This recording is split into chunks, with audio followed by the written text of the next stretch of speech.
Bueno, buenas tardes a todos y a todas. Desde la Universidad de San Isidro doctor Plácido Marín, damos inicio a esta diplomatura que mira el trabajo desde una perspectiva integral, desde la centralidad del mundo y de la vida.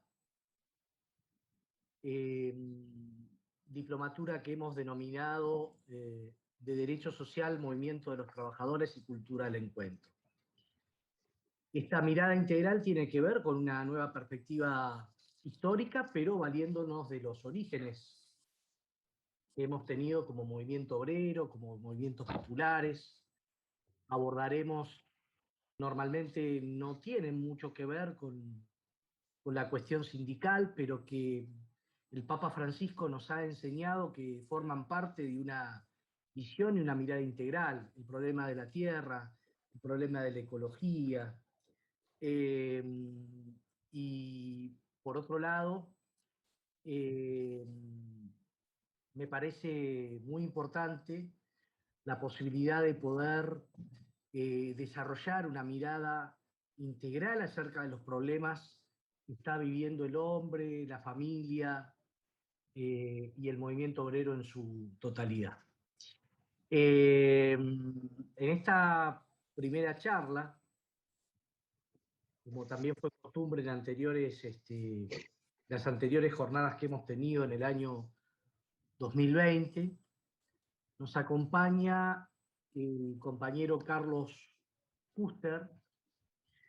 Bueno, sería largo, como decíamos, establecer un currículum de Carlos, pero él a veces se ríe y nos dice que es un dirigente histórico del movimiento obrero. Yo diría que es un pedazo de la historia y del presente del movimiento obrero.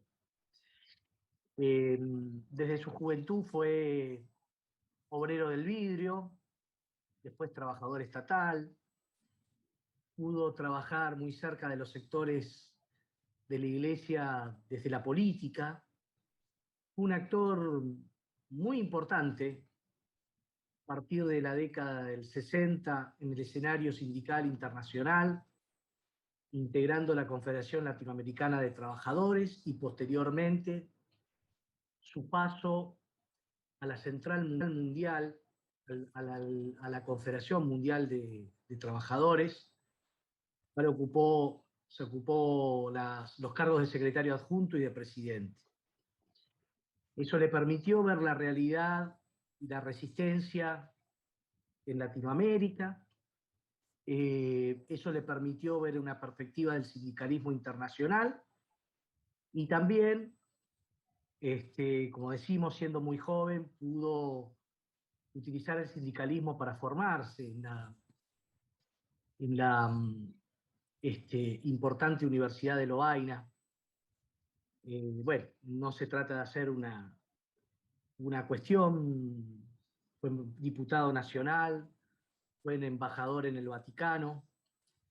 Bueno, la verdad, Carlos, te vuelvo a reiterar, es un enorme honor tenerte, desde lo personal y desde lo colectivo.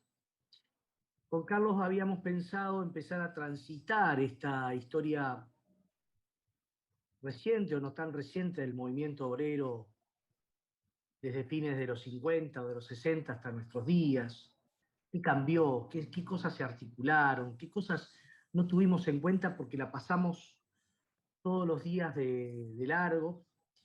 Y, y bueno, hay algo preparado, pero seguramente con la participación de todos, de Martín, Ciambroni, a quien vuelvo a agradecer, lo hice fuera de aire, su presencia para su ayuda como moderador, como educador popular, para que empecemos a reflexionar sobre algunas cosas y sobre lo que otrora, a través del siglo XX, entendíamos que era importante, y parece que el neoliberalismo, el individualismo, la cultura de la exclusión y del descarte, hoy lo pasamos como alambre caído, ¿no?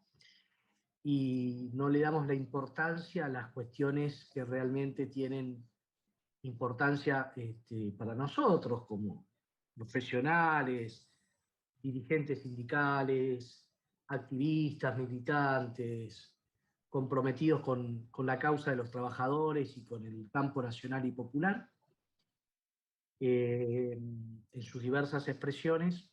Yo creo que si hay algo que la pandemia, por lo menos así fue mi caso, nos enseñó es a poder reivindicar todas esas cuestiones, ¿no?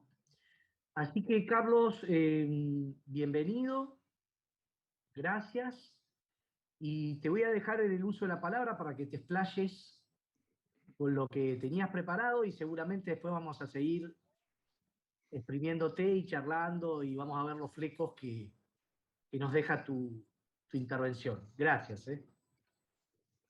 Muy bien, Juan Manuel, muchas gracias. Gracias a todas y a todos ustedes.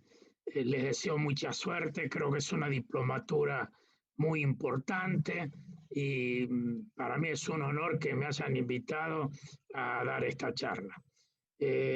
Con gusto yo quiero referirme, por supuesto, fundamentalmente al sindicalismo, que hoy también está en muchos lugares en peleas muy duras y difíciles, y también tratando de tener respuesta a coyunturas, sobre todo el impulso neoliberal que avanza para cercenar derechos de los trabajadores y aumentar la rentabilidad y la ganancia sin importar las consecuencias sociales e inclusive las consecuencias ecológicas. El sindicalismo, yo voy a decir algunas cosas que seguramente ustedes saben, pero para recordar algunos conceptos, es en principio un movimiento reivindicativo, es la unidad de los trabajadores de un sector determinado, de una empresa, de una fábrica, de lo que fuera, que se unen para defender su interés común. Originariamente, ¿no?, era el contrapeso al poder económico, financiero, empresario. Los trabajadores se van dando cuenta de la necesidad de unirse. Han tenido que luchar muchísimo. Yo no voy a hacer historia, pero en Francia estuvo la ley Chapelier, que era del siglo XVIII, por la cual se impedía, estaba prohibida la sindicalización. Y en América Latina, hasta no hace muchos años, por ejemplo Bolivia, los sindicatos estatales, no podían los trabajadores estatales tener sindicatos. Esto habla de la lucha para hacerse el espacio, para ser reconocido. Tuvo sus costos, porque es bueno recordar que el 1 de mayo ahorcaron a los 5 compañeros en Chicago porque defendían la idea de las 8 horas de trabajo. Se consideraba poco menos que ese era un atentado a la estabilidad de la nación. Este es el origen del 1 de mayo, ¿no? Y en este aspecto la reivindicación ha sido lo fundamental. Pero no solo eso, porque en la organización y en la lucha también se van tejiendo expresiones solidarias de los trabajadores. Y hasta crean en 1870, no me acuerdo la fecha precisa, crean la primera Asociación Internacional del Trabajo, con sede fundamentalmente en Europa, con sindicatos o trabajadores dirigentes venidos de 8 o 10 países. Siempre el sindicalismo tuvo ese sentido de solidaridad y de internacionalismo, que es muy bueno, por supuesto. Países fracturados por guerras, por divisiones históricas, el movimiento sindical tenía la capacidad de superarlo para tratar de unirse. Y en eso hay que saber que también muchos dirigentes sindicales pagaron caro cuando en sus países se oponían a la guerra. Entonces eran considerados traidores, porque no defendían en estos momentos de preguerra, de nacionalismo exacerbado. En esos momentos, claro, los trabajadores que luchaban para decir no nos matemos entre nosotros eran severamente sancionados. Ahora ese sindicalismo también fue desarrollando valores, la libertad, la justicia social, la solidaridad. Es decir, ya no solo era la reivindicación económica o de condiciones de trabajo, sino que también se iban desarrollando y acrecentando esos valores intrínsecos, yo diría, al movimiento sindical. El movimiento sindical se convierte en el motor de la transformación de la historia, porque tanto en el nivel nacional, regional o internacional, son los sindicatos los que empujan, por ejemplo, dentro de la Organización Internacional del Trabajo, fundada en 1919, son los trabajadores los que van empujando para esta legislación, que hoy es una legislación extraordinaria. Seguramente mi amigo Álvaro Orsatti podrá tener algunos datos más fidedignos, pero la OIT tiene un cuerpo de resoluciones y de recomendaciones enorme. Muchas veces nosotros acá en Argentina hemos aprovechado el convenio 151 de la OIT sobre la agremiación de los dirigentes sindicales, perdón, de los trabajadores estatales, y era el 149 y el 151 sobre la necesidad de acordar el derecho de las convenciones colectivas. Esto que le llamamos en Argentina fue internalizado, este convenio aprobado, los convenios de la OIT deben ser ratificados por el Parlamento, aunque por derecho constitucional los convenios internacionales de ese nivel son incorporados a la Constitución argentina. Y este derecho es lo que permitió que un gran amigo mío, compañero de la vida, Germán Abdala, que fue dirigente sindical de ATE, secretario general de ATE de Buenos Aires, que murió muy joven, fue diputado nacional, murió siendo diputado nacional, impulsara la ratificación. Por eso le decimos la ley Abdala. Por ese derecho, que no hace tanto tiempo, estamos hablando de 1990, los trabajadores estatales y tuvimos el derecho a las convenciones colectivas, a las convenciones sí, colectivas paritarias, que esto era impensado 40 años atrás. Entonces, quiero decir cómo sirvió también que este empuje a nivel internacional, como este caso de Argentina, de los estatales, también ayudó muchísimo en la legislación de otros países, que su obligación era internalizar las decisiones que se aprobaban en el OIT. A partir de ahí el sindicalismo a nivel internacional y también a nivel argentino dejó de ser solo un sindicalismo reivindicativo. Aunque en la Argentina tenemos que decir que es un poco excepcional porque siempre el sindicalismo tuvo improntas ideológicas. Los primeros sindicatos en Argentina fueron fundamentalmente empujados por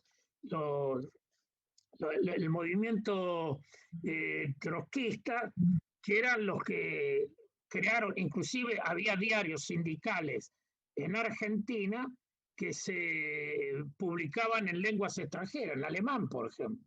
Había un diario, yo no sé de qué sector, de la Fora, tendría que ser, que se publicaba en alemán.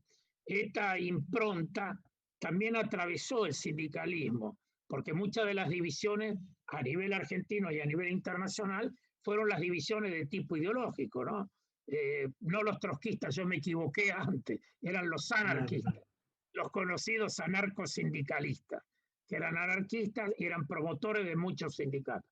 Creo que ellos tuvieron luchas muy duras, muy fuertes, y claro, tenían un pensamiento radical, sobre todo para la época, y hay veces de acción directa, pero eran compañeros que tenían una identidad de clase y un sueño de una nueva sociedad muy valioso. Esto también en Argentina, en tiempos más modernos,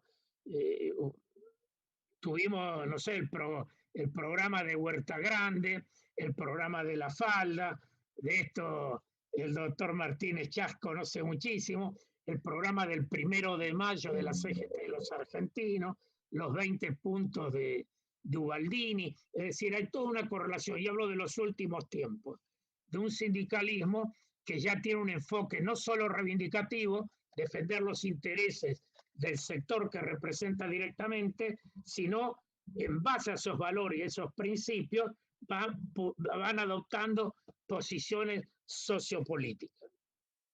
En este aspecto yo quería hacer una pequeña, yo diría, apuntamiento sobre un hecho muy concreto. La OIT defendió siempre el derecho de la libertad y la democracia sindical. Es la que nosotros queremos que se respete siempre, libertad y democracia sindical. Con otro agregado, con la autonomía, que los sindicatos sean autónomos, que tengan sí posiciones sociopolíticas, porque las tienen, lógico, sobre todo en un sindicalismo moderno, pero que no tengan dependencias externas, ni de partidos políticos, ni del gobierno. El sindicato es una organización de clase que en los planteos sociopolíticos avanza con el consenso mayoritario de sus dirigentes.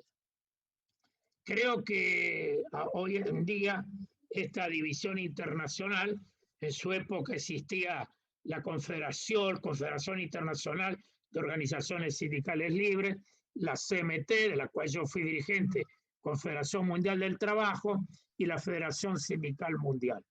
La CIOL era más bien orientación socialdemócrata, la CMT era más bien orientación social cristiana, tercerista, la Federación Sindical Mundial estaba más alineada con lo que era la organización del comunismo internacional. A partir de los años 2000 se desató un proceso unitario muy interesante.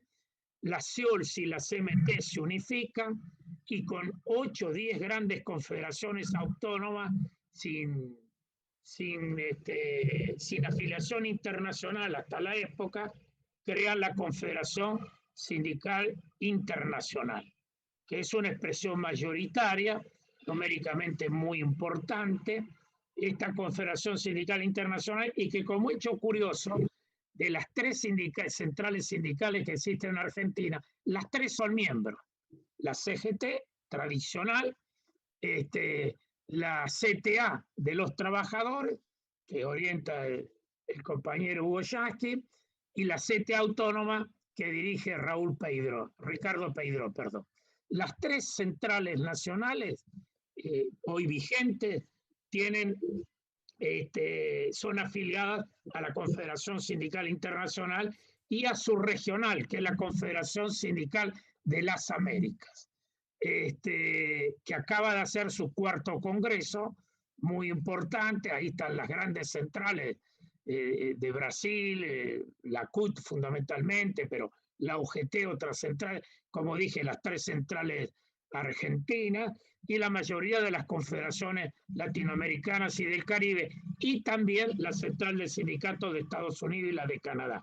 Por eso es Confederación Sindical de las Américas.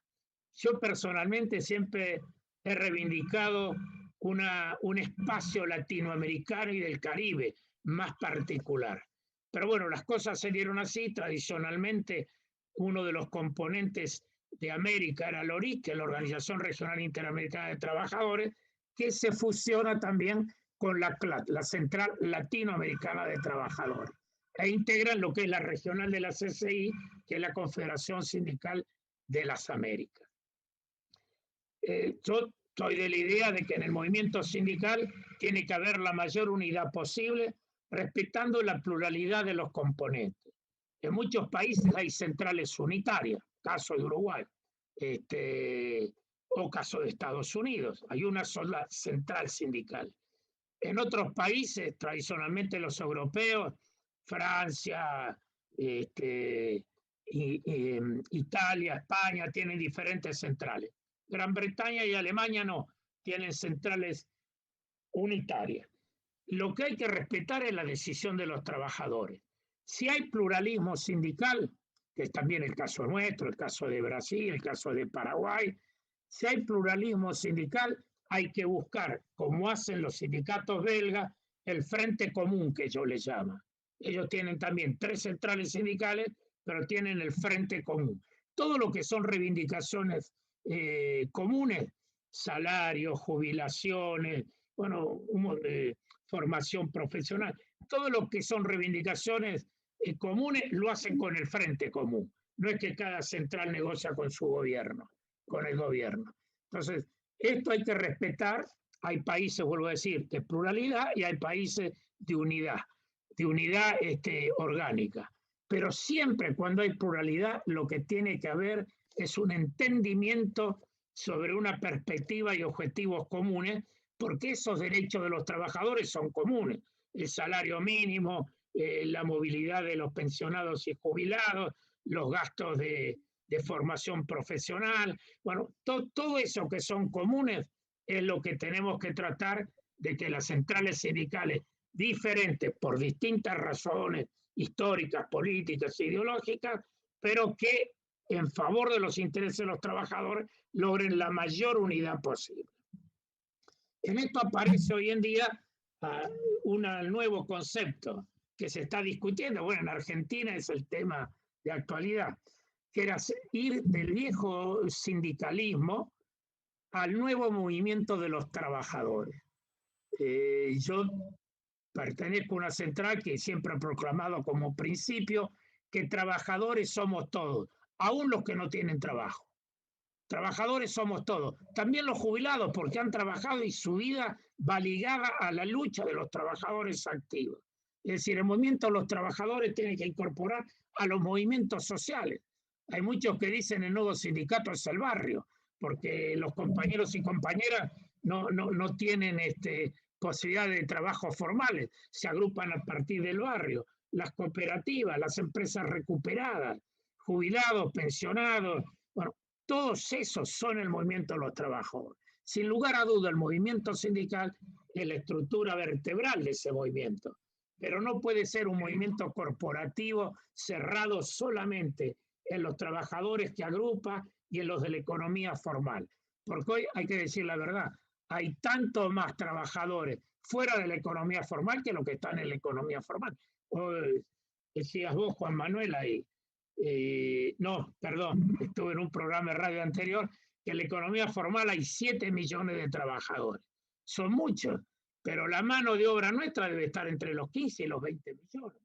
Entonces, para que el poder sindical no pierda su fuerza, y además hasta para un deber de solidaridad, tiene que ir incorporando a los otros sectores sociales. Y este es el concepto fundamental, trabajadores son todos. Los que trabajan, los que quisieran trabajar, los que trabajaron, los que están fuera de esa economía, yo diría, capitalista, en empresas recuperadas, cooperativas, ¿no? Y sobre eso después diré una palabra sobre la economía. Entonces, este nuevo concepto del movimiento de los trabajadores no va en detrimento del sindicalismo, al contrario, el sindicalismo lo tiene que impulsar, porque también los cambios en una sociedad se dan en función del cambio de relación de fuerza. Si tenemos un sindicalismo minorizado, no es lo mismo que expresemos un sindicalismo que sea de todos los trabajadores. Entonces, creo que estos son los desafíos que tenemos ahora y que yo quisiera señalar, porque he hablado del movimiento sindical, puedo después explayarme, pero quisiera mantener una cierta relación, es decir, ese movimiento de los trabajadores que tenemos, vuelvo al plano argentino, que tenemos que tratar de empujar, su objetivo central hoy es luchar contra el neoliberalismo. Neoliberalismo que se basa en la economía de la exclusión. Lo ha definido muy bien el Papa Francisco, pero además muchos de nosotros lo pensamos y inclusive los economistas lo reconocen, se basa en la economía de mercado. La economía de mercado es lo que dice el nombre, para el mercado. Lo que no está en el mercado no les interesa. Nosotros tenemos que buscar una economía humana, no de mercado, y donde la prioridad tiene que ser el trabajo humano, no la rentabilidad. Yo supongo, y tienen derecho los empresarios, a tener empresas rentables, pero lo fundamental en una sociedad es que le dé la dignidad del trabajo a todos sus habitantes. No puede quedar en manos privadas un elemento que decimos es fundamental en la persona humana, que hace la dignidad del ser humano. Entonces, me parece que esto es fundamental, esta lucha contra las recetas neoliberales que significan concentración de la riqueza y, sobre todo, riqueza acrecentada en los multimillonarios y en los países centrales.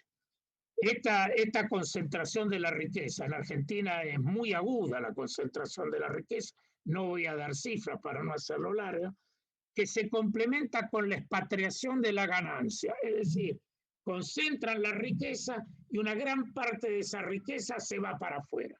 Según los CDE, hay entre 350.000 y 400.000 millones de dólares de argentinos en el exterior.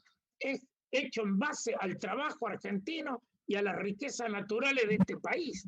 Se van. Tan préstamos famosos y desgraciados del Fondo Monetario, los 44.000 millones, las 2/3 partes se fueron en la fuga de capitales. Agarraron los dólares del banco, los cambiaron y se los llevaron. Esto es gravísimo. Entonces, concentración de la riqueza, la expatriación de la ganancia, privilegiar la financiarización de la economía, es decir, la economía financiera y especulativa tiene más fuerza que la economía productiva. Y esto nos da una injusta distribución de la riqueza. Argentina fue un país que alcanzó a tener lo que Perón decía, el 50-50. 50% para el mundo del trabajo, 50% para los empresarios. Algunos creíamos que era exagerado, que era demasiado por los empresarios. Hoy esa relación debe estar 70% para el capital o más y 30% o menos para el trabajo. Entonces, creo que este modelo y no da más. Nosotros estamos viendo la rebelión en los pueblos. Esto ya no es solo de Argentina. La rebelión de los pueblos que no quieren quedarse quietos muriéndose de hambre. En el caso de Argentina es vergonzoso que el 42% de los chicos tenga hambre de nutrición en un país que es un desierto de soja, de alimentos, que los barcos hacen cola. Uno ve los barcos en el río Paraná llevándose la soja. Bienvenida a la exportación, pero también lo que tenemos que procurarnos es que coman los chicos argentinos. Muy importante la exportación, no estoy contra eso. Casi a veces tenemos que decir, gracias a eso vamos salvando, pero no con esta injusta distribución de la riqueza. Nosotros tenemos que tener frente a estos peligros, ¿cuáles son las propuestas del sindicalismo? Yo la veo en general, propuestas que yo recojo de muchos sectores, algunas más personales mías, pero nosotros lo que tenemos que buscar, y creo que hay que hacer docencia, es que lo fundamental en una economía, hay un padre francés que fundó el movimiento de economía humana, el padre José Lebret, y él siempre decía, la economía tiene que aceptar las realidades del aumento de la rentabilidad y de la ganancia de los empresarios, pero la economía tiene que ser humana. El mercado es un adicional que se integra, pero el enfoque fundamental es el desarrollo de las personas. Y el desarrollo de las personas se hace fundamentalmente a través del trabajo digno o trabajo decente, como dice la OIT. Entonces, hay que priorizar hoy en día en todos lados la defensa del trabajo humano. Algunos me decían ahora en el programa, bueno, pero no hay plata. Sí que hay plata. Nosotros podemos hacer muchísimas inversiones más rentables. Creo que el Estado va a tener que ser promotor de empleo y de trabajo, porque el capital privado no va a alcanzar a satisfacer la demanda de trabajo. Entonces el Estado tiene que cumplir un papel promotor, porque con la innovación tecnológica, la robótica, la inteligencia artificial, el teletrabajo, las posibilidades de trabajos humanos se van achicando si dependemos de eso. Vamos a ser una sociedad robotizada. No sé, 10.000 robots van a hacer el trabajo de 500.000 de trabajadores. Entonces, lo que tenemos que tratar de centralizar, el Papa insiste mucho, yo aprovecho porque me gusta eso de Francisco, la necesidad de que el trabajo sea colocado en el centro de la articulación de la política y de la economía, el trabajo humano. Con gran sorpresa y un poco de alegría, no sé si fue verdad que el presidente dijo muy bien por Juan Domingo Biden, ¿no? Biden, porque nunca había una defensa tan acalorada de los sindicatos hecho por un presidente de Estados Unidos. Yo dije, cree que está en campaña electoral, pero no, ya está en funciones. Debe ser que como tenía 2 mujeres atrás de él, entonces le han permitido la vicepresidenta de Estados Unidos, que es una mujer, Kamala Harris, y la presidenta de la Cámara de Diputados, que son las dos que quedan arriba del presidente cuando hace su informe al Congreso. Pero digo, más allá de esta digresión, es evidente que la defensa del trabajo es importantísima. Hay especialistas que trabajan en eso. Nosotros en Argentina hay tantas cosas para hacer. Trabajo sobra. Lo que pasa es que hay que organizarlo y ver cómo lo financiamos. Yo preferiría, creo que algo de eso dijo Grabois el otro día, es cierto que hay que mantener los programas sociales y la tarjeta alimentar. Es verdad, no. En esta situación lo importante es que ningún chico se muera de hambre, que sería una vergüenza nuestra, pero no es la solución. La solución es emplear cada vez mayores recursos para programas, por ejemplo, de desarrollo, programas de infraestructura. Esto es lo que hizo Europa cuando vio que su tasa de desocupación, el nivel había llegado 18 millones de desocupados. Entonces, Jacques Delors, un economista francés, que era el secretario general de la Unión Europea en ese momento, del Consejo, él lanzó el plan, se llama el Libro Verde, que era un plan de infraestructuras enorme, ferrocarriles, hospitales, escuelas, aeropuertos. Es verdad que nosotros no tenemos una parte significativa para eso, pero eso es lo que hay que hacer, que el Estado reemplace con trabajo válido. Tampoco es buscando gente en sectores estatales que por ahí no la precisan, sino buscando gente para trabajar en proyectos productivos, en proyectos de desarrollo. Lo otro que tenemos que hacer no sé si lo había dicho antes, es disminuir las horas de trabajo. Si hay menos trabajo, tenemos que repartirlo entre los que precisan trabajo. Francia aprobó la ley de las 7 horas. ¿Por qué estamos obligados a 8 horas? Y entre nosotros, hay colectiveros, ahora tienen un paro que trabajan entre 10 y 12 horas. Entonces, ¿cómo puede ser que aceptemos que algunos trabajen, pero en términos malísimos para su propia salud y otros no tengan trabajo? Entonces, una pelea nuestra va a ser eso, rebajar las horas de trabajo y que el Estado se haga cargo en gran parte, que es una de las cosas que yo no le puedo criticar a este gobierno, porque es verdad que subió y a los 3 meses tuvo la pandemia. Creo que no habían aprendido todavía a manejar los botones y los teléfonos. Pero el gobierno carece hoy en día de un proyecto y de un programa de desarrollo. Y para mí es elemental eso. Tengo una pequeña esperanza porque una iniciativa de Gustavo Vélez se creó este Consejo Económico y Social, que yo creo que es importante. Vamos a ver, porque las fotos de los comienzos son siempre lindos. Vamos a ver qué da eso en resultado y en trabajo. Un Consejo Económico y Social donde están los empresarios, los sindicatos, el sector académico, expertos en distintas materias, que se va a subdividir en comisiones. Y eso puede ser la base de un plan de desarrollo, que discutamos 20 políticas públicas. ¿Qué queremos hacer en la educación, en la salud, en la ciencia y la tecnología, en el Mercosur, en el problema de la ecología? Todo eso que está disperso, tenemos que discutir y buscar el mayor consenso posible para empujar políticas públicas, que en resumen, sea ese plan de desarrollo que le falta a la Argentina. No todo lo va a poder hacer un gobierno, pero sí es importante por lo menos fijar objetivos y a partir de esos objetivos, políticas coherentes que vayan hacia ese objetivo. Un gobierno podrá hacer el 20%, el 30%, no importa. Tenemos tanta diversidad de cosas y muy buenos especialistas en cada tema. Yo estoy siguiendo un poco lo del Atlántico Sur, sobre todo el problema de la pesca, que es un bien extraordinario de la Argentina y que no lo hemos cuidado suficientemente. Argentina nunca le dio mucho, digamos, hubo siempre, porque somos de los primeros que instalamos bases fijas en la Antártida. Y siempre reclamamos por las Malvinas, porque hoy hay que saberlo, las Malvinas tienen un sentido estratégico para Gran Bretaña. Es una suerte de portaaviones flotante que mira al estrecho de Magallanes y mira la Antártida. Y controla una parte importantísima del sur, del Atlántico Sur.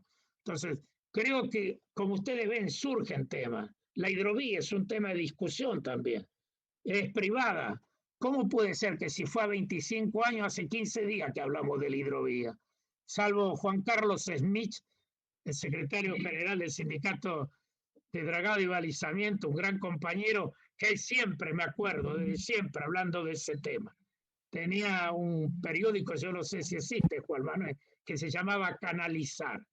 Él escribía siempre el editorial en la primera página. Excelente.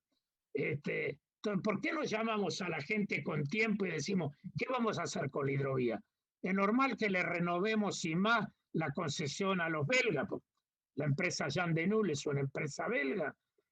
Ahí también hay intereses de las provincias fronterizas. Están los trabajadores que están trabajando. ¿Por qué no hacemos una reunión y discutimos? Seguramente la solución no saldrá de una reunión, pero nos escuchamos y decimos, bueno, la posición de Argentina es esta, y ahí marchamos todos.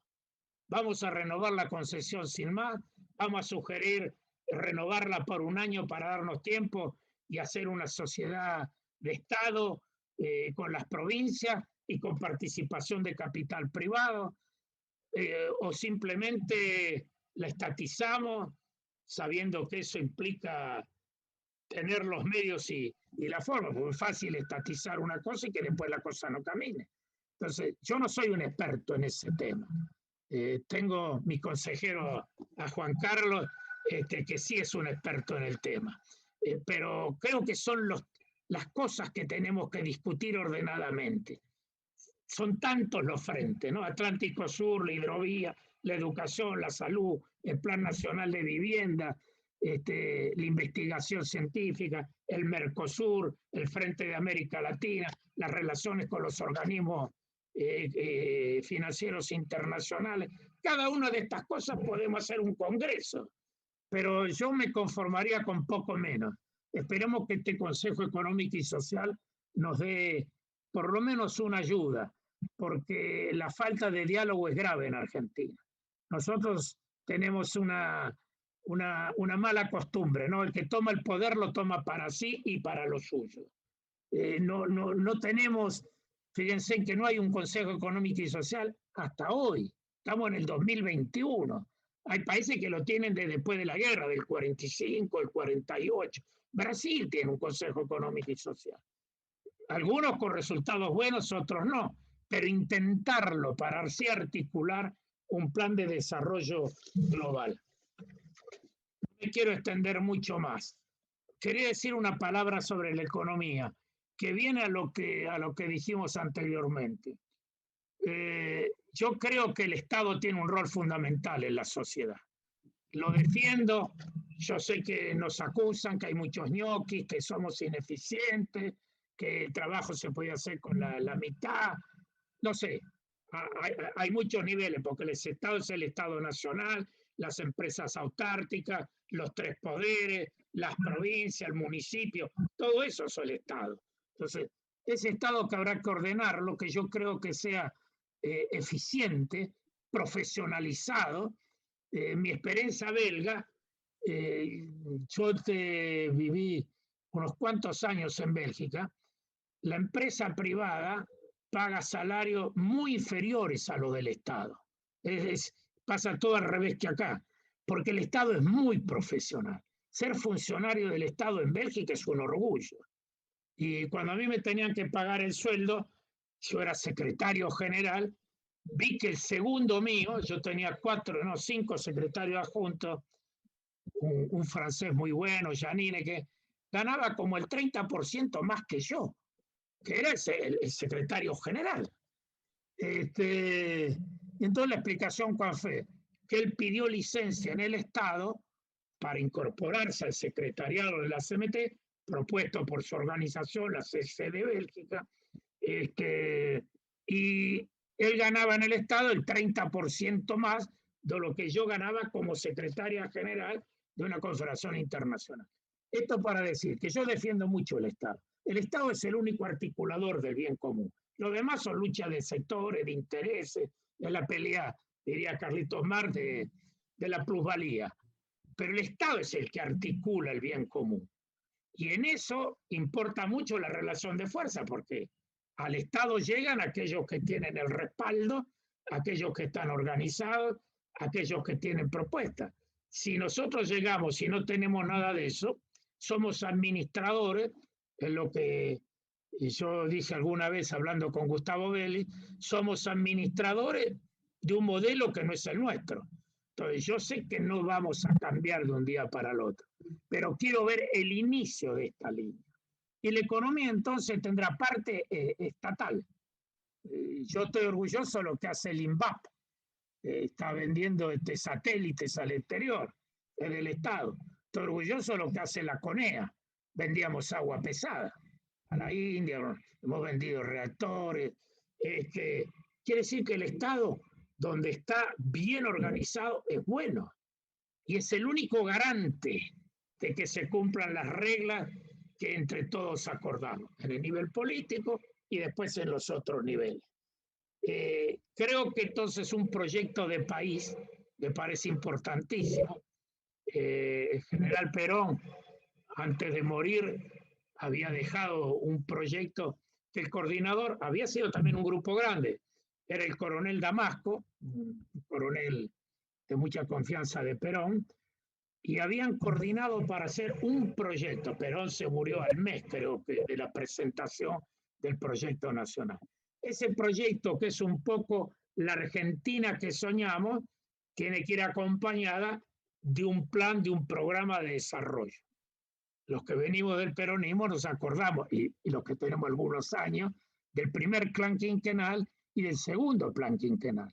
Entonces, ¿qué era un plan quinquenal? Lo que en 5 años proyectaba ser el Estado, que implicaba todo. Me acuerdo de la política forestal, por decir, que nosotros entendíamos mucho, este es un país que, bueno, no, había toda una política forestal, que era mantener los bosques y resembrarlos donde habían sido talados prácticamente. Santiago del Estero tuvo pérdidas enormes, bosques enteros, ¿no?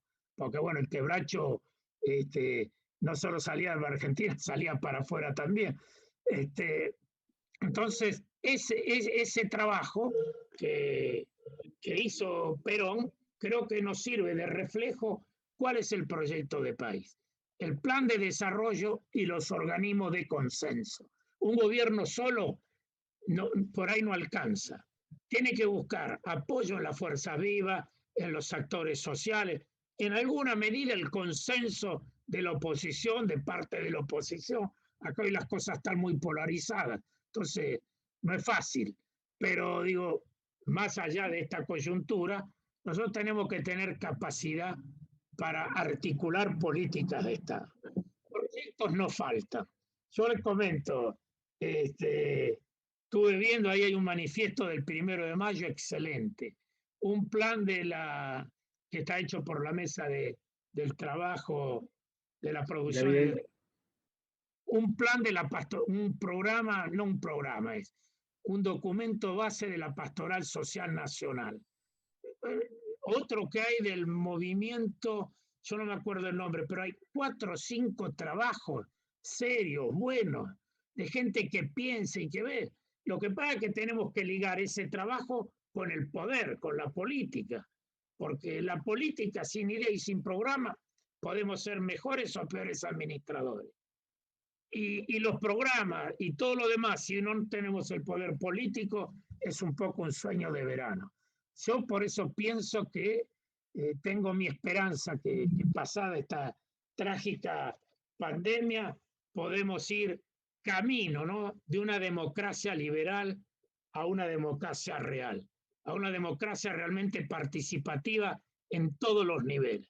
Que la democracia no sean solo las elecciones, la toma del poder, que la democracia sirva para lograr una mayor participación del pueblo y también una mayor participación de los sectores, que se comprometan juntos a empujar un programa. Creo que esto es lo más importante cuando pase la pandemia. Y una última palabra, y prometo que no hablo más, es sobre la integración latinoamericana. Esto nos pasa lo mismo. Yo creo mucho en la integración latinoamericana. Más creo que no tenemos destino fuera de la integración. El mundo va a un mundo multipolar, ¿no? Es decir, será Estados Unidos y sus aliados, la Unión Europea con lo que puede. Felizmente se sacó el lastre de Gran Bretaña, que siempre ha sido más proamericana que proeuropea, por esta cuestión de los anglosajones. China va a ser otro elemento, Rusia también. Creo que nosotros, si como América Latina, más allá de que hay gobiernos diferentes, hoy también terriblemente polarizados, sería muy difícil que vayamos a hablar de este tema con Bolsonaro. Pero hay otras gentes en Brasil. Ellos tuvieron muy buenos especialistas en los temas de desarrollo, excelentes especialistas. Entonces, buscar cuando no se puede con el gobierno, con otros sectores. Una vez, y es la anécdota final, yo tuve la suerte de tener 3 entrevistas con el general Perón. La última era más chica, porque más pequeña de tiempo. Estaba de visita Helvar también en la quinta, pero fuimos una parte al escritorio y bueno, esas cosas de cumplido era el año 71, creo. Pero bueno, general, preparándose para volver a la Argentina, mire que le esperan grandes responsabilidades. ¿Y saben qué me dijo? No, yo no quisiera ser presidente. Yo ya lo fui 2 veces. Previsor, porque por ser presidente se murió, yo creo que hubiera durado unos años más si no hubiera tenido esa exigencia, porque si no me equivoco, la última bronquitis se la pescó en la visita a Uruguay, en un desfile naval que se hacía en Paraguay, no sé si fue cuando devolvimos los trofeos, pero bueno, en una visita que hizo a Paraguay se lo ve a Perón, todo enfundado, lluvioso, un día gris, frío, bueno, lo que sea. La cuestión que Perón me dice en su escritorio, dice, ¿sabe yo que quisiera una secretaria y un magnetófono, que eran una suerte de grabadores con cinta? Porque lo que yo quiero hacer en mis últimos años de vida es ayudar a construir América Latina. Y América Latina no la tienen que construir solo los gobiernos, lo tienen que construir todos los sectores activos, es decir, los sindicatos, los empresarios, los académicos, las universidades, esos tienen que ir tejiendo. Y hoy en parte se está dando. Yo fui miembro del Foro Económico y Social del Mercosur hasta el año pasado. Ahí está la sociedad rural, la Unión Industrial, las 3 centrales, la CGT, el coordinador es el compañero Martínez de la UOCRA, pero están las 3 centrales sindicales, están los consumidores, las cooperativas. En el ámbito del Mercosur y la sesión argentina hemos hecho muchas cosas buenas juntos. Entonces, Perón decía, esto es lo que hay que hacer. No hablaba de lo del Mercosur, que es posterior. Aunque él también fue uno de los artífices. Él creó el ABC, la alianza entre Argentina, Brasil y Chile, con Getúlio Vargas y el general Ibáñez del Campo, que fue un poco el germen de lo que sería después el Mercosur. Pero fíjese la idea de integración de Perón, ya juntarse con Brasil, Argentina y Chile, cuando la primera hipótesis de guerra nuestra era Chile y Brasil. No, él dijo, ¿qué hipótesis de guerra? Acá lo que tenemos que buscar, cómo defendemos los intereses comunes. Entonces yo a partir de eso creo mucho y creo que hay que superarlo. Estoy orgulloso que en el ámbito sindical tenemos la comisión, la coordinadora de centrales sindicales del Cono Sur. Todas las centrales sindicales del Cono Sur, incluido Chile y Bolivia, participan en la coordinadora.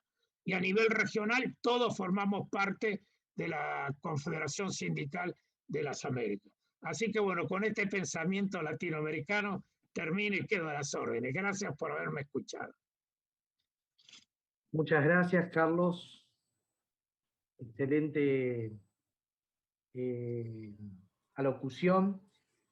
Quedan, como vos sabés, muchas puntas y vamos a ver si tiramos de alguna de ellas. Martín Giambroni. Sí, bien, ahí invitamos en el chat para que puedan escribir si tienen alguna consulta, algún comentario. Lo tenemos acá abierto, lo vamos a ir leyendo.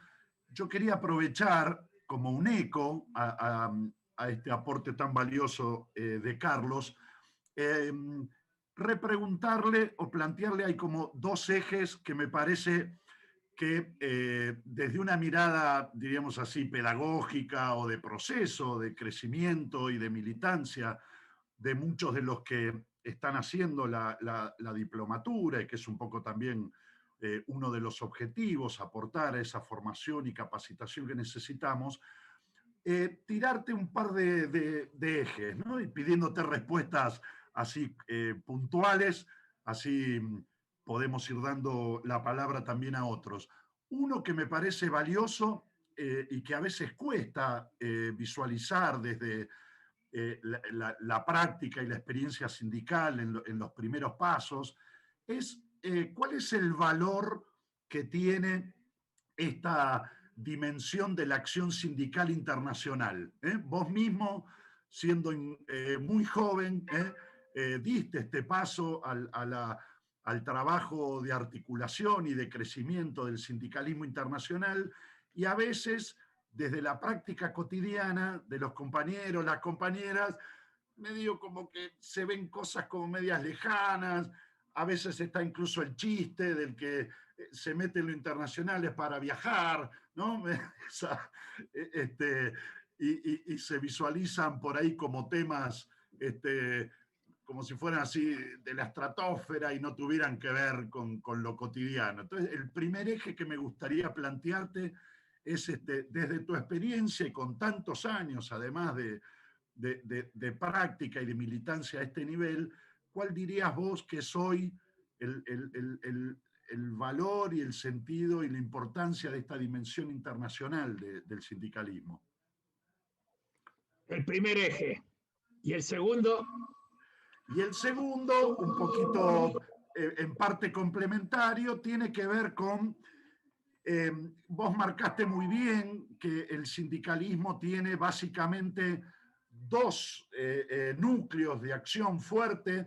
Uno principal, impostergable, es el reivindicativo, ¿no? La lucha cotidiana por las reivindicaciones concretas del lugar de trabajo, de los problemas de los compañeros, etcétera. Y el otro, un eje más sociopolítico, en donde es fundamental que el movimiento obrero, desde su experiencia también organizativa y con el eje en el trabajo, aporte desde lo político. Entonces, ahí la pregunta es, ¿cómo hacer para que esa participación no sea solamente no sé, ponerlo fierro, mandarme un par de compañeros o simplemente aportar un par de compañeros para la lista, sino, bueno, cuáles serían algunos rasgos del sentido de la acción política de los sindicatos. ¿Contesto ahora o hacen otras preguntas? Yo puedo contestar. No, vamos a con estas dos y después una reflexión. Hay dos participaciones y si querés la leemos, pero por ahí va a ser más ordenado si te parece así. Arrancar por estas dos, Carlos. Por estas dos y después seguimos con bloque de dos más que ya hay. Bueno, la dimensión internacional del sindicalismo, bueno, tiene una razón histórica, ¿no? Carlos Marx dijo: el proletario del mundo unidos, ¿no? De esa época. Y como yo dije, el primer sindicato que se funda es un internacional, la Asociación Internacional de Trabajadores, que nuclea los grupos que estaban trabajando en los países. Pero hoy en día, más allá de las razones, yo diría, de solidaridad de clase que tenemos que tener, no sé, acá hubo ayer una movilización de solidaridad con Colombia. A nosotros no nos tiene que ser indiferente nada de los que están, compañeros nuestros que están luchando por lo mismo, de sus derechos sociales hasta el derecho a la libertad y a que no los maten. Colombia tiene un índice, si no me equivoco, anda alrededor de los 3.000 asesinados, sindicalistas y líderes sociales. el país más mortífero en eso. Entonces, lo internacional es hoy además una, ¿cómo te diría? Una obligación, ya no solo por razones solidarias, humanitarias, porque el mundo se ha internacionalizado. Los factores de poder están más allá de los propios países. Entonces, si nosotros no tenemos un contrapeso a nivel internacional, la dictadura del Fondo Monetario, el Banco Mundial y la Organización Mundial del Comercio, la manejan esos tres organismos, lo manejan los 10 países más ricos.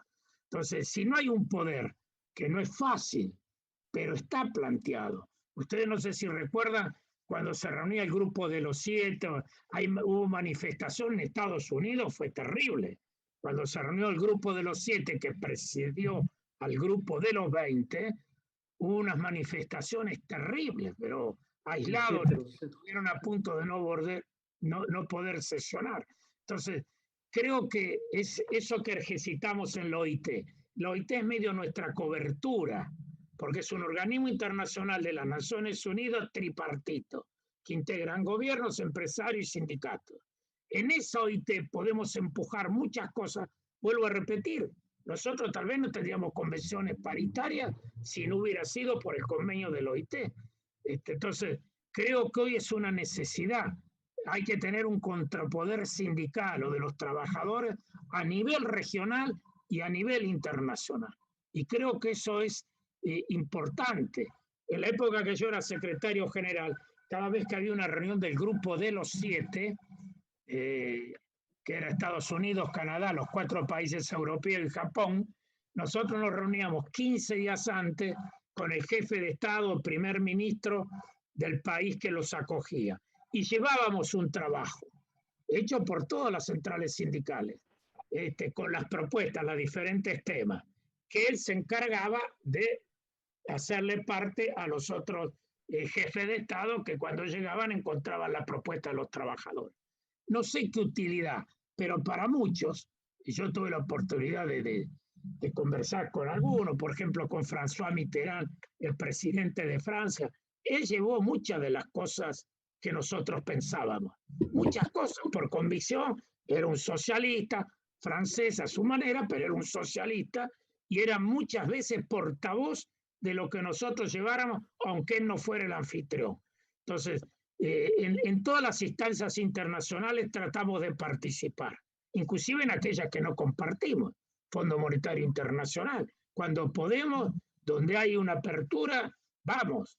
Ha habido reuniones, hasta ha habido algunos seminarios, porque ante nuestras críticas tan duras contra el fondo, una vez Camdesú, que era el gerente general, que después se convirtió, se hizo progresista, y yo le dije, pero ¿cómo? Si antes no estaba de acuerdo con lo que yo te decía. Ah, pero antes yo era el director del Fondo Monetario Internacional, ahora no. Tanto que terminó siendo el secretario de las Semanas Sociales de Francia, después que había sido director del fondo. Entonces, donde podíamos, hacíamos llegar cosas. En una reunión él dijo, bueno, las críticas de ustedes son tan grandes que para mí es mucho. Vamos a hacer un seminario. Y es verdad, el fondo invitó a 30 dirigentes sindicales propuestos por nosotros y le puso 10 técnicos del fondo. Y bueno, no digo que los convencimos, pero era la gotita de agua que hacía camino. Vamos a ver si mañana cuando recibe la directora general del fondo que se reúne con el presidente, la encuentra más sensible, porque es una cosa extraña. Tanto Biden como la directora del Fondo Monetario admiran al Papa Francisco, así que bueno, esperemos que la admiración tenga algún correlato con las políticas concretas. Esta Cristalina Georgieva, la directora, ¿no? Si no me equivoco, se reúne mañana porque va a participar en la Academia de Ciencias Sociales del Vaticano en un segundo encuentro. Ella ya estuvo la primera vez, que es una manera indirecta del Papa de ayudarnos, ¿no? Invita al ministro de Economía nuestro y a la directora del Fondo Internacional. Y en esas reuniones, bueno, uno siempre habla, se generan a veces empatía, así que esperemos que dé resultado. Pero Martín, me parece importante, el mundo se internacionaliza, el sindicalismo no sirve solo a nivel nacional, sirve para defender los derechos de los trabajadores, pero la pelea global que nosotros queremos dar por una nueva sociedad, no la damos aislado. Y lo mismo pasa a nivel latinoamericano. Lo que vos me decís del sindicalismo reivindicativo, sociopolítico, es un tema complejo, porque también los sindicatos se ligan, evidentemente, hablemos ahora acá. Yo creo que el 90% de los sindicatos estuvieron en votar contra Macri. Vamos a hablar con sinceridad. Digo 90. Habrá un 10% que inclusive estuvieron con Macri. Pero digo, es muy difícil que el sindicalismo se sustrae. Lo que yo siempre digo, lo que no tienen que perder es la autonomía. Yo puedo hablar con el presidente, tener buena empatía con algún ministro, llevar presentaciones y reuniones formales. Lo que no tengo que perder es la autonomía. Aunque el dirigente como tal pueda asumir compromisos políticos, el sindicato no. En Italia, por ejemplo, hay una incompatibilidad. Si vos sos dirigente sindical, no podés ser candidato a ninguna función política. Es un poco duro, pero los italianos dicen que le da resultado. Generalmente los líderes sindicales italianos, cuando se retiran del sindicato, asumen responsabilidades políticas, porque haber sido dirigente ya los instaló, lo conocen. El sindicalismo en Italia es un sindicalismo en general respetado. Entonces, generalmente, después que se retiran, asumen responsabilidades políticas. No sé si eso cuadraría acá, pero bueno, lo que vuelvo a repetir, el dirigente puede ser miembro de un partido y candidato. El sindicato no. El sindicato es de todos los trabajadores. Del partido del que es el secretario general y de los otros partidos. Si no, podríamos una división en la clase trabajadora que debilitaría nuestra fuerza. Esto de la autonomía y el sindicalismo sociopolítico es un tema complejo, pero creo que hay un camino. Bien. Muy claro, hay muchas Carlos. Preguntas. Sí, ¿querés? 4 preguntas tenemos. Bueno, algunas reflexiones, preguntas, después, Carlos, vas viendo. Sergio Giudice de Dragado y Balizamiento resalta la importancia de la reducción de las horas de trabajo para incrementar la cantidad de trabajadores. Y yo venía diciendo, al compás de lo que decía Carlos, que también fue muy importante el proceso que se dio en Francia con la llamada ley Aubry, cuando Martine Aubry, hija de Jacques Delors, era ministra de Trabajo, ¿te acordás? Con las 35 horas. Ese fue un debate, un momento muy enriquecedor para el movimiento obrero, donde se empezó a discutir fuertemente el tema. Agustín Vara de Córdoba, de Ladrilleros. Bueno, yo no sé si, Agustín, querés vos hacer la reflexión, porque la verdad que es una reflexión larga. Tomaste querés que la lea. Bueno, que primero quería decir, Agustín, que le pareció muy dinámica la exposición. Y bueno, ahí va la pregunta. ¿Cómo se podría abordar y trabajar en clave de Estado un proyecto de unidad nacional por el bien común del trabajo? Sabiendo que hay un programa mecánico constante de ataque y división por parte de capitales fuertes, medios de comunicación, y un movimiento sindical que se encuentra muy fragmentada en los últimos años, haciendo referencia al Frente Común. Es desde el Estado. La batalla cultural está instalada para disputar el sentido común de los trabajadores. Acá me cuelga un mensaje Álvaro, que vamos a ver. Alejandro Bertolla, empleado despachante de aduana, resalta la importancia del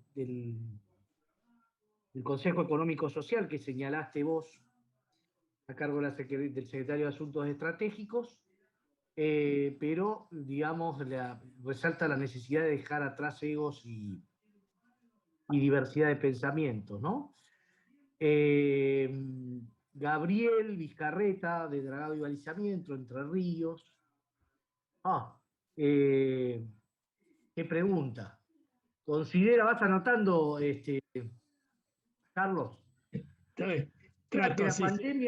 ¿Considera que la pandemia retrasó procesos revolucionarios que se están dando en los diferentes países de Latinoamérica?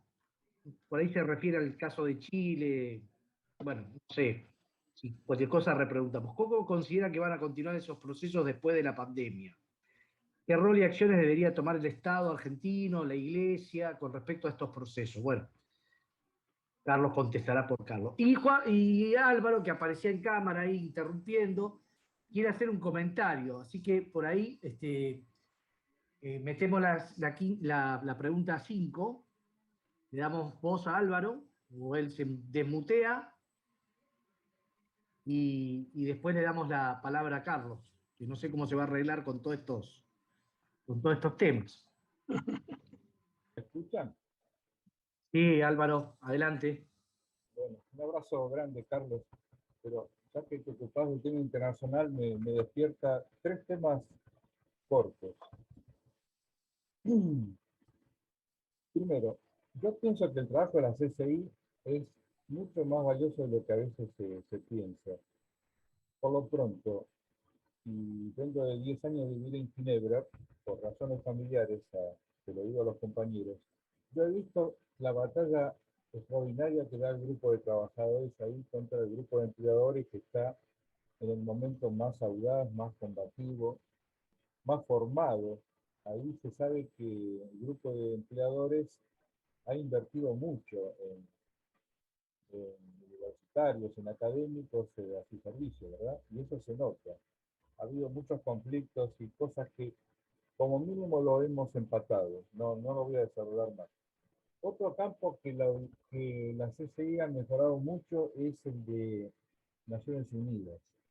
Si ustedes comparan los objetivos de desarrollo del milenio de hace 5 años con los objetivos del 2001, que fue la otra estructura de plataforma mundial de gobernanza, se avanzó mucho. Hace 20 años no nos dieron bola y ahora hay bastantes referencias sobre el mundo sindical y sobre el trabajo.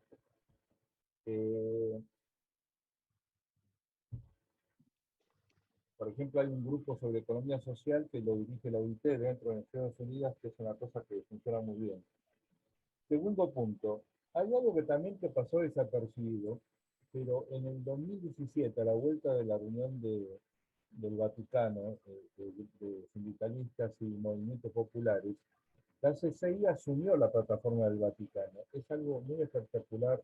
Al que le interesa profundizar en el grupo nuestro de trabajo y humanismo, hay un balance de lo que pasó ahí. Pero eso es algo excepcional, porque hasta el momento, digamos, la presencia de la XMT en la CCI no se notaba mucho, había una especie de plataforma común, pero ahora se incorporaron valores que no estaban antes. Carlos, es una cosa fundamental, además del movimiento de trabajadores que está mencionado, cosa que la CIOLS nunca había hecho en su vida, ¿no? Y tercer punto, para ir rápido, el tema del mapa sindical es muy complicado.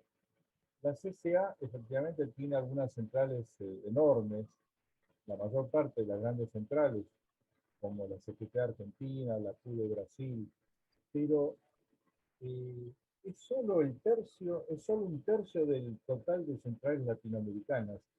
Concretamente, en la CCA hay unas 45 centrales y en América Latina hay 220.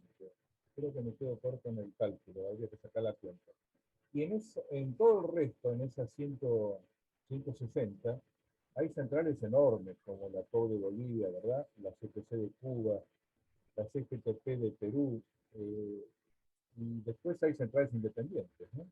Entonces, quiero decir que todo siempre es más complejo de lo que uno quisiera, ¿no? Pero encuentro algo muy positivo en el tema de cómo la CCI trabaja en el plano de la gobernanza, tanto OIT como Naciones Unidas en general. Esos agregados a la plataforma histórica de la CIOLS, y acá hay un efecto indudable que viene de los documentos del Vaticano de los últimos años. Y tercero, una nota de preocupación sobre cómo lo que se coordina en la CCA es solo una parte del conjunto solo representa una parte del conjunto de las centrales sindicales. Y no es que todas esas sean pequeñas, sino que hay algunas muy importantes, mejor ni hablar de lo importante que es la COP en Bolivia, ¿no? Por ejemplo. Nada más. Gracias. Perdón, yo no lo escuché muy bien, Álvaro, pero puedo decir que debo estar de acuerdo en todo, o por lo menos en el 90%. No creo que aportaste una información muy buena, Álvaro. Yo escuché muy mal, no sé si los demás o es mi sordera No, que podemos resolverlo en 3 puntos, ¿no? La importancia de la labor que está haciendo la CCI, sobre todo dando una batalla sin cuartel contra el sector empleador en la CCI, sector empleador que ha invertido mucho en académicos, en técnicos y demás, y él cree que si no hemos ganado las batallas, hemos empatado. Después resaltó muy bien Álvaro, casi in totum, este, la adopción por parte de la CCI del documento, de los documentos del Vaticano, especialmente la importancia de, creo que vos participaste del encuentro con relación a de Populorum Progressio a Laudato Si, de 2017, y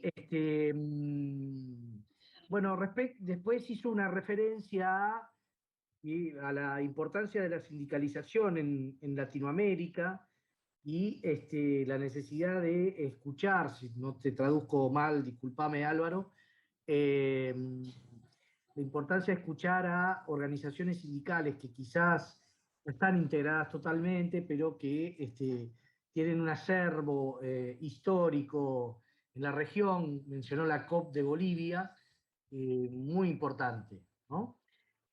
A esto te agrego 2 cosas y después arreglate como puedas, Carlos, porque siguen entrando preguntas y eso es muy bueno. Lucrecia Baucero, una colega abogada de Santa Fe, adhiere a tu reflexión de incorporar a los movimientos sociales parte del movimiento de los trabajadores, pero también se pregunta la necesidad de establecer un modelo productivo y de desarrollo, vos lo nombraste, donde el eje de la política no parece hasta el momento que sea incorporarlos como trabajadores del ámbito productivo. Y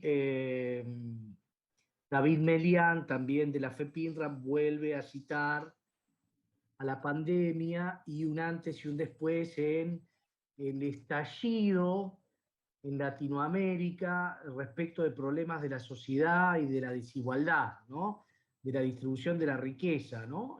Me parece que se está apuntando de alguna manera, me da la impresión a mí que la pandemia significó un colapso sanitario conjuntamente con un colapso moral del neoliberalismo, ¿no? Me parece, ¿no? Para hacer un raconto de esta cuestión. Ahora, ¿cómo lo vas a articular? No sé, Carlos. Espero que te parezca. Bueno, gracias Álvaro por lo que aportó y bueno, hay que reconocer que hay todo un grupo que trabaja en Argentina también en función de buscar estas coincidencias sobre el movimiento de los trabajadores, el futuro y los desafíos. Así que bueno, yo sé que ese grupo es muy bueno y están haciendo aportes muy lindos. El otro día recibí 2 de los últimos comunicados y creo que eso es lo que hay que hacer y expandir ese trabajo que ustedes hacen en base a estudios, a reuniones y buscar cómo podemos confluir cada vez más en los ejes, digamos, más significativos de nuestros objetivos y sobre todo de las necesidades de la gente. Ahí alguien hablaba de documentos del grupo de humanismo y trabajo, ¿no? Sí, yo lo puse para que puedan acceder a través de relato.org o relatargentina.com.ar. Ahí cliquean, hay un grupo que se llama Humanismo y Trabajo, y ahí están los documentos que hizo referencia Álvaro. Muy bueno, muy buena calidad y cosas muy concretas aparte.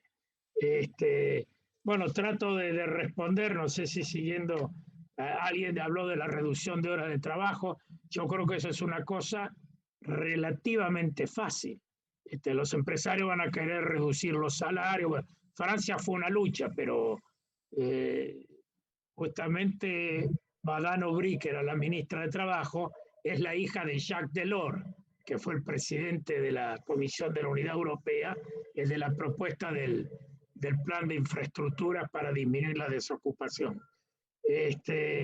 Alguien me pregunta del Consejo Económico y Social. Yo tengo que augurarle que le vaya lo mejor. En un país donde el diálogo social no es muy fuerte, es toda una experiencia. Y también la participación de académicos, de expertos en ciertos temas, me parece que le puede dar una base de trabajo y que en función del diálogo puedan salir algunas conclusiones que puedan ser sostenibles por todos.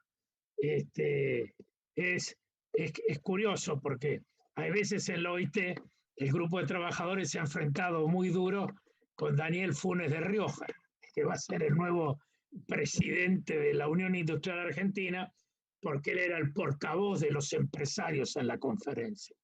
Y bueno, a pesar de sus posiciones que no compartíamos, siempre se mantuvo un diálogo, ¿no?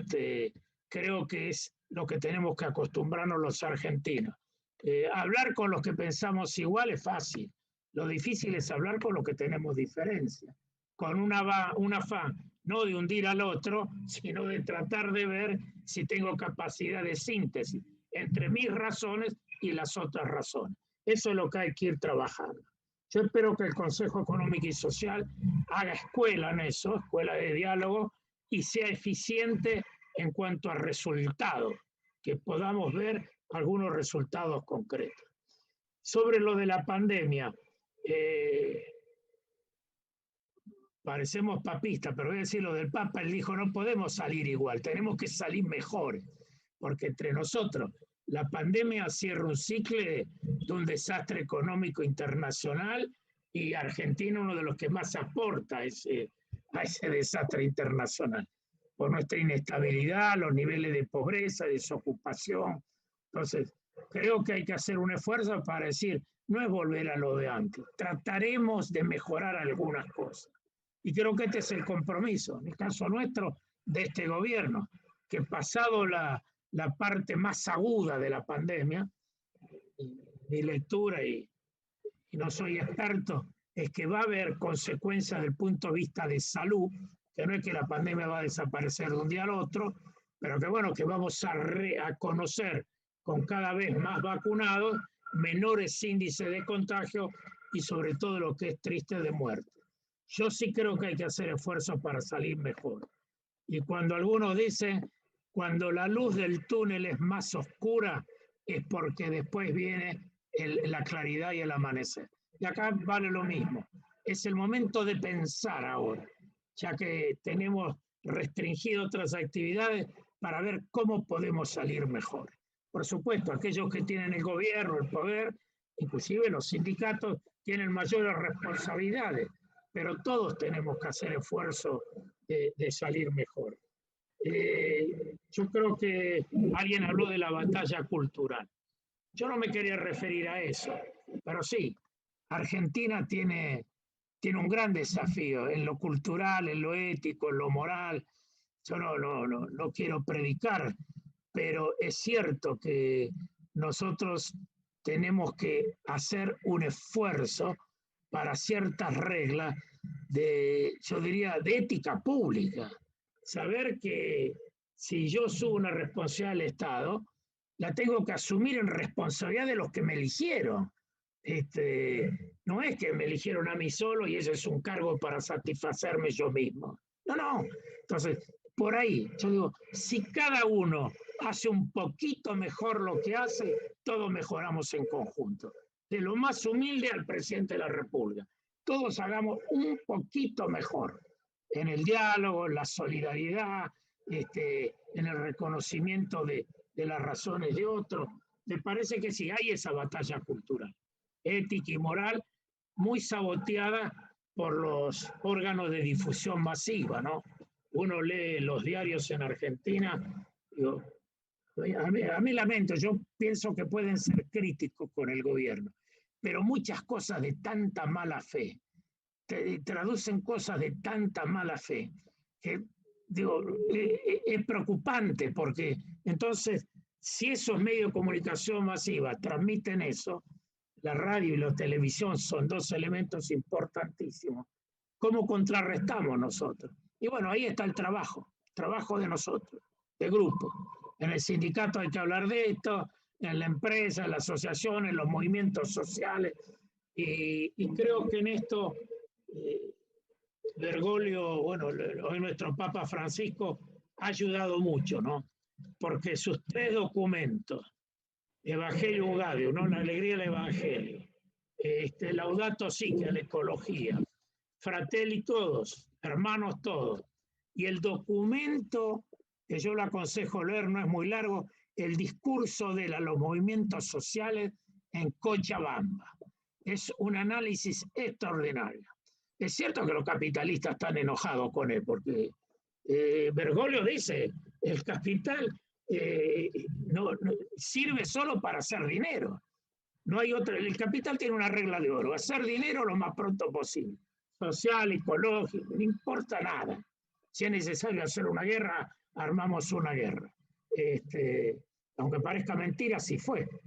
Por no recordar la triste guerra entre Bolivia, Perú y Chile. Bueno, fue inventada en Gran Bretaña, fue diagramada, hay que hacer una guerra, y hicieron la guerra. Y murieron los colombianos, los chilenos, perdón, los peruanos, los chilenos y los bolivianos. Y Bolivia se quedó sin el mar. Bueno, una guerra determinada en Inglaterra. Entonces, ¿cómo nosotros podemos contrarrestar? Y después nuestro mayor compromiso con las organizaciones colectivas. Todo el mundo tiene que hacer política. Todo el mundo tiene que estar en un sindicato. Todo el mundo tiene que estar en una asociación del barrio o la cooperadora. Tenemos que superar un poco este individualismo que nos encierra.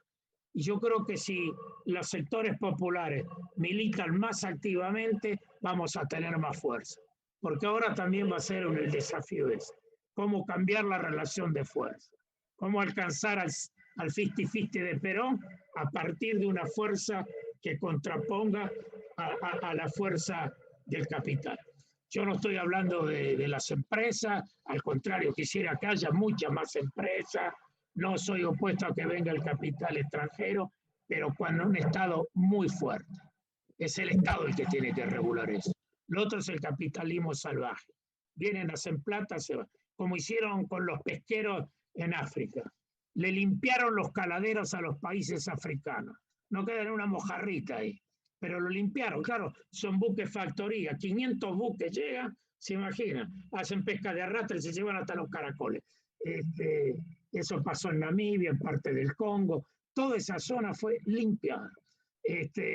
Entonces, si nosotros no le ponemos un contrapoder, ¿qué es lo del OIT? La pelea en la OIT es esa. El grupo de trabajadores, el grupo de empresarios quiere retroceder mucho de las conquistas que para nosotros forman una suerte de Código Internacional del Trabajo. Quieren retroceder en eso.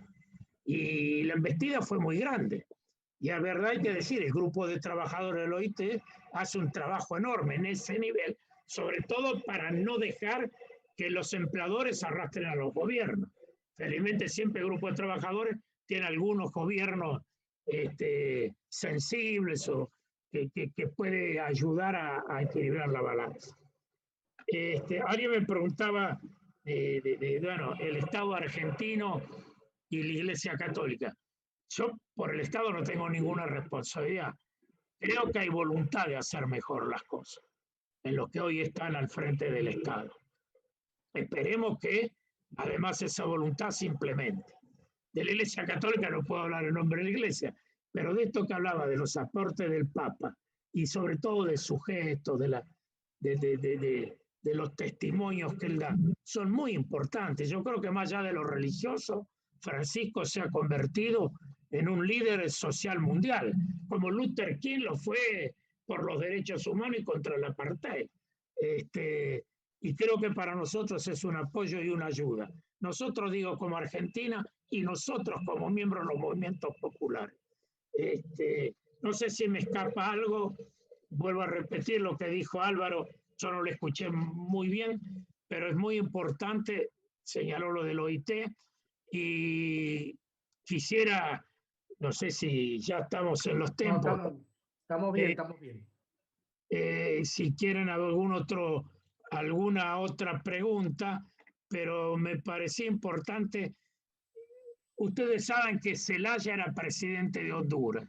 Lo sacaron en pijama y se lo llevó un avión de Estados Unidos. Correa, antes de perder no que no perdió las elecciones, lo traicionó su segundo. Tuvo una revuelta policial. No sé si se acuerdan que Correa quedó aislado en un momento dado.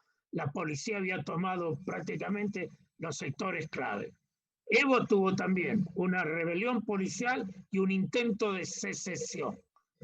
Santa Cruz de la Sierra, que es el sector de los más ricos y una oligarquía muy cerrada, quería separar Bolivia. A Lugo lo destituyeron por una causa que nadie ahora sabe explicar por qué lo destituyeron, ni los que lo destituyeron, porque hubo lamentablemente un enfrentamiento donde murieron campesinos, no murió ningún policía, y de eso le echaron la culpa a Lugo, y eso lo utilizaron para destituir un golpe exprés, 48 horas. A Vilma la destituyeron, es ridículo, por un pase de cuentas que siempre hacen los estados. No es que se robó nada, Vilma. Una reasignación de partidas. ¿Cómo? Claro, una reasignación de partidas. Que venía en una partida, lo transfirió y normalmente cuando eso se devuelve. Es una transferencia asentada en los libros. La destituyeron. A Lula cada vez se descubre más que este payaso del juez Moro lo pusieron ahí para que lo metiera preso a Lula y lo sacara de las elecciones. Entonces, qué raro estas coincidencias, ¿no? Paraguay, Brasil, Bolivia, Ecuador, Honduras, entonces son lo que llaman los golpes blandos. Ahora no son más los militares con los tanques, porque eso es pésima imagen, buscan qué cosas pueden artificialmente crear para utilizar en contra de los políticos representativos. También una palabrita de autocrítica. Hay muchas cosas que se hacen en la política porque siempre se hicieron. Así yo escuché una vez de un alto dirigente al que le guardo respeto, pero esas cosas siempre se hicieron. Nosotros nos tenemos que acostumbrar que los sectores populares y las corrientes progresistas, cuando toman el gobierno, no pueden hacer lo que siempre se hicieron, porque a los demás no le pasaron factura, y en esos casos ellos sí utilizan la ficticia o algunas desgraciadamente reales faltas para producir esto en la gente. Con los medios de comunicación bombardea. Lo de Dilma Rousseff es clarísimo. Siempre el gobierno de Brasil hizo eso, pero es admitido el Tribunal de Cuentas siempre y cuando retrotrayeran las partidas a sus partidas originales. Pero entonces eso obliga a que los sectores progresistas tienen que tener un comportamiento inmaculado en el ejercicio del poder, porque siempre van a utilizar la muy leve o la grande, pero que no es la muy leve falla para tratar de sacarlo. No por lo que hicieron, sino precisamente porque no les sirve a ellos. Entonces ahí hay que tener mucha autocrítica, es decir, la revolución que hablábamos recién, ética, pública, la revolución moral, también tiene que venir de ejercer el poder con muchísimo cuidado y con mucha transparencia. Carlos, bueno, quedan 3 comentarios, preguntas y demás. Octavio Martín de Serenos de Buque habla, bueno, un tema que ya tocaste, pero en relación a la abarcabilidad del sindicalismo en los diferentes temas de la sociedad y particularmente centrándonos en el cuidado de la casa común, ¿qué opinión tiene respecto a la explotación de nuestros recursos naturales y el impacto ambiental? ¿Cómo debemos abordar los trabajadores estos temas en beneficio de nuestros recursos sin que genere hambre y generen a la vez trabajo, ¿no? Todas las problemáticas que ya conocimos. Sebastián Lloret, de Judiciales, habla de las deudas de la democracia, ¿no? Todavía se encuentran presentes un montón de leyes que fueron matriz de este modelo injusto, como vos lo señalaste, que datan de la época de Martínez Dios, donde es un modelo legislativo que obviamente, lo que vos decías, ¿no? Fomenta la fuga de capitales mediante la timba financiera y desalienta un modelo productivo que fue el modelo de los gobiernos populares o lo que vos señalaste a partir del plan quinquenal. Por el YouTube, nuestro amigo Gustavo Ramírez nos habla de una crisis civilizatoria. Bueno, está leyendo mucho nuestro amigo porque es, además de militante sindical, periodista, entonces acelerado, y esta crisis civilizatoria obviamente fue acelerada por la pandemia. Propicia el escenario, qué pregunta, ¿no?, para gestar una revolución ética hacia la constitución de una democracia social, con protagonismo obrero, tal como esto lo dijiste, tal como apareció Perón a principios de los 70. Bueno, no sé si es así, pero por ahí algunas partes sobre este tema, ¿no? Cuidado de la casa común y sindicalismo, ¿no? Generación de fuentes de trabajo versus cuidado del medio ambiente, extractivismo, ¿no? Las deudas de la democracia, ¿sí? Porque también la democracia ha tenido deudas. Y por otro lado, una cuestión más, que creo que ya la abordaste, más general de esta cuestión ética, ¿no?, que termina definiendo los contenidos, ¿no? Cuando vos señalabas recién la vara con que se mide a los gobiernos progresistas o populares en América Latina, que siempre es más alta porque no representa los intereses de los grupos concentrados, y está bien que así sea, ¿no? Porque eso es un tema, una demanda de la sociedad, ¿no? Una sociedad que está demandando conductas diferentes, y bueno, eso hay que asumirlo, ¿no? Estas tres preguntas que por ahí merecen alguna reflexioncita más, Carlos. Muy bien. David decía si la pandemia fue uno de los desencadenantes en el estallido social. Sí, algo tiene que ver. Las cosas venían muy mal. La pandemia la ha agravado todavía. En el caso nuestro y en el caso también de otros países. Creo que el problema de fondo sigue siendo la desigualdad, la concentración de la riqueza y la desigualdad. Yo digo, eso es lo que hay que buscar. ¿Cómo se puede, un gobierno puede, claro que no.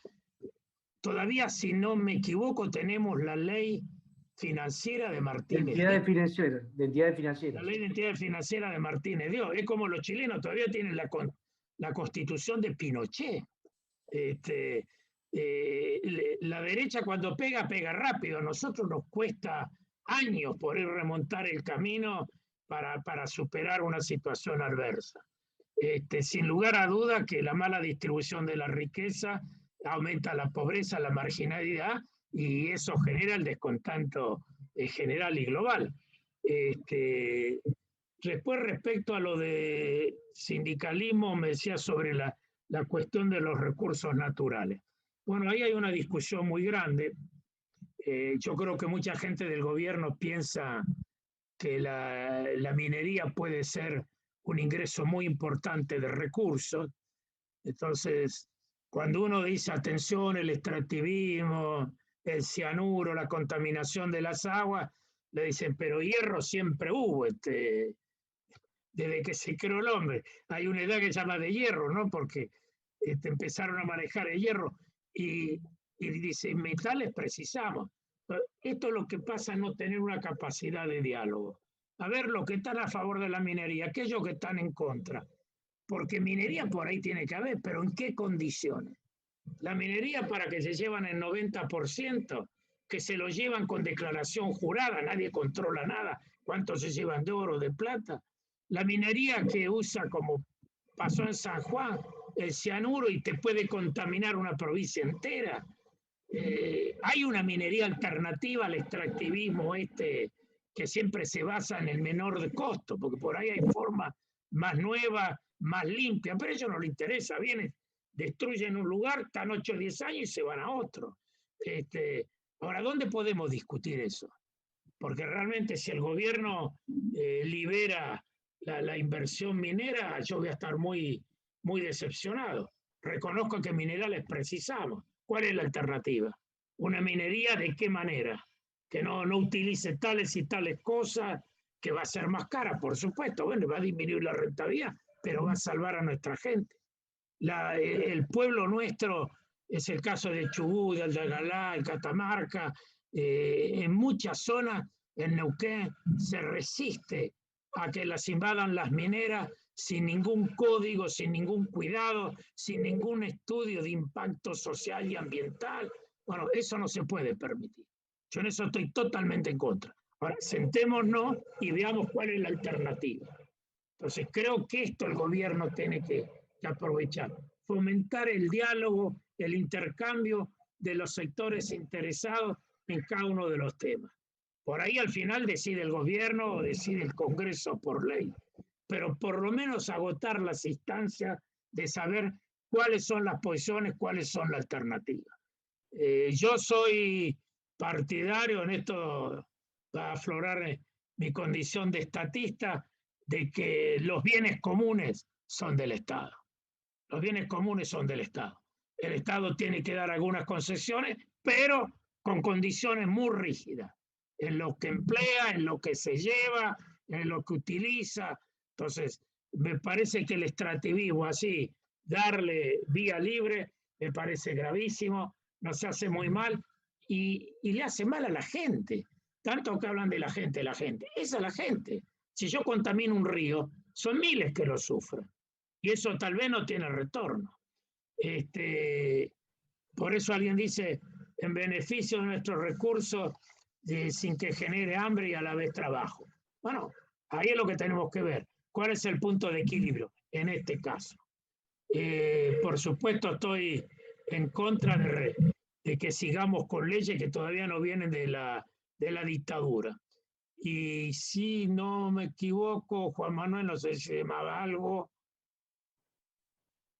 creo que ahí dice los sindicatos, que son los que conocen el sector, los de la minería, los de la pesca. Bueno, ellos tienen que tener posición, estudiar los temas y tener propuestas. No solo decir no a algo, sino tener propuestas. Y ayudarse con la capacidad técnica de expertos a tener propuestas en cada uno de los temas. La seguridad social es otro tema, va a entrar en gran discusión. El sistema actual es verdad, está muy limitado porque cada vez son menos los que aportan.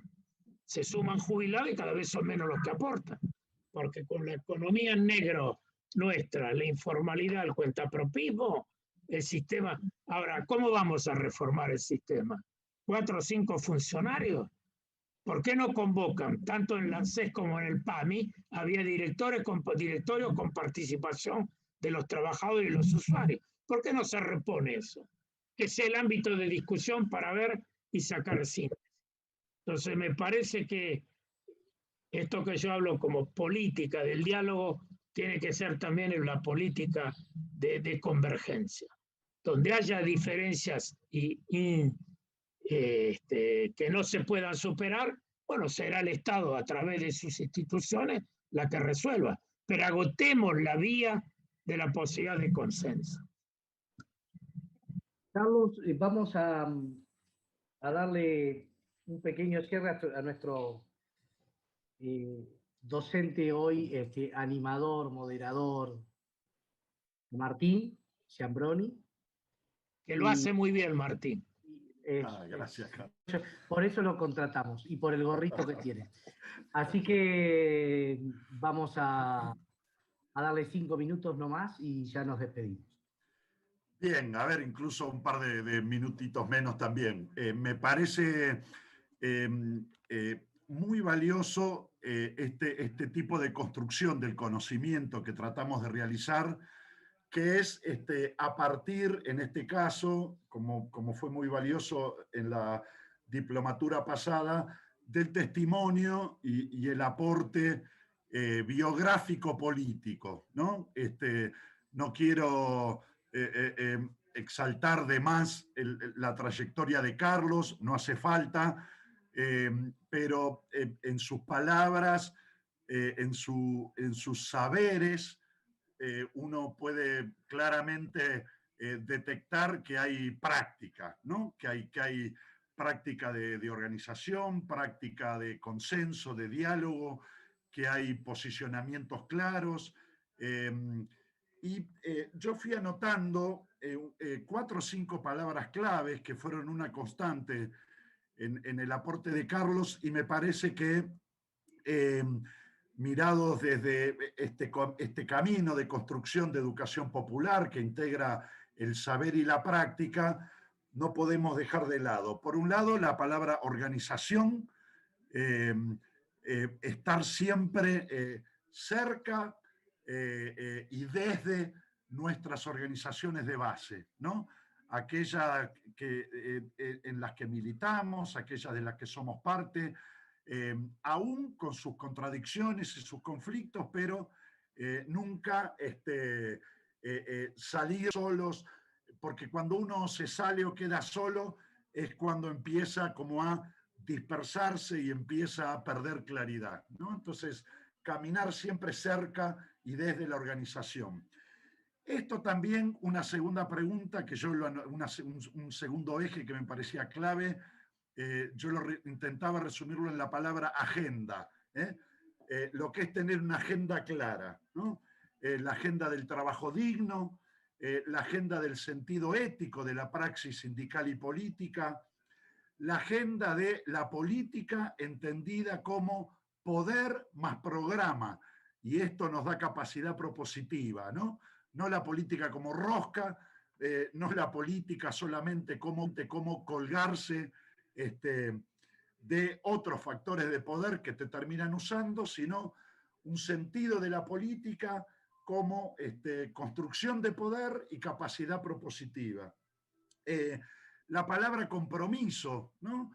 El compromiso con esta estructura de organizaciones internacionales que el sindicalismo, del que el sindicalismo viene y que el sindicalismo nunca tiene que perder por una construcción, por un sentido también de poder, tanto a nivel global como a nivel local y latinoamericano.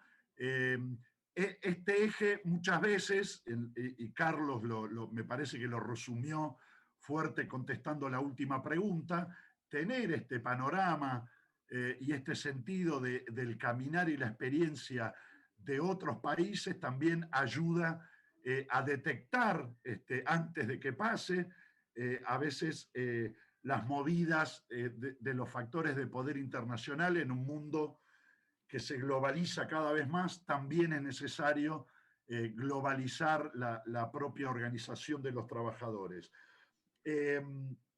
Y por último, yo diría la palabra inquietud, ¿no?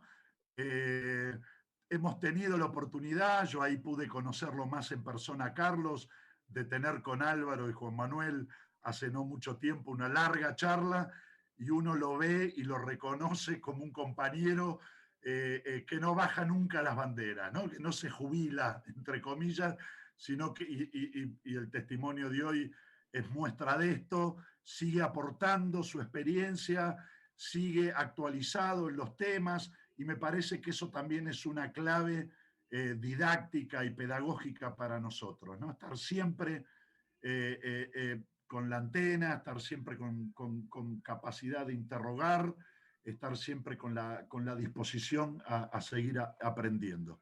Así que bueno, eso me parecían algunas claves valiosas del encuentro de hoy, Juan Manuel. Muchas gracias, Martín. Muy didáctico el resumen. Y bueno, Carlos, te dejo para lo último, para lo que quieras decir. Simplemente avisarles a todos los presentes que el jueves 20, el jueves que viene, a las 18 horas, vamos a ver la construcción de ese movimiento sindical con sus devenires históricos con Damián Descalzo. Y agradecerte profundamente, Carlos, como lo hice al comienzo, tu participación, tu apertura a que este ida y vuelta nos enriquezca a todos, y espero que te hayas sentido cómodo en esta tarde, noche de jueves. Gracias, Juan Manuel. Gracias por invitarme. Gracias a todos ustedes, organizadores, y sobre todo los participantes que perseveren, porque la diplomatura digamos, la diplomatura del derecho social, el movimiento de los trabajadores y el encuentro es clave en la comprensión de la sociedad de hoy. Entonces, ojalá que perseveren ustedes, que puedan sumar a otros. Me parece que alguien lo dijo al empezar, como que abre la cabeza. Es cierto, nosotros todos unos aprendemos de otros. Y este contacto para mí fue muy, muy bueno, y les deseo mucha suerte a los y las participantes. Hay desequilibrio de género acá, ¿eh? Estamos mal, estamos mal. Más. Muchísimas gracias y suerte. Gracias, Juan Manuel. Gracias, Martín. Muchas gracias, Carlos. Muchas gracias a todos los que están presentes. Un fuerte abrazo a todos. Una alegría volver a verlos, aunque sea por esta vía, que es más cercana que otras. Y nos encontramos el jueves próximo, si les parece, y charlamos un poco. Gracias, Carlos. Suerte, gracias.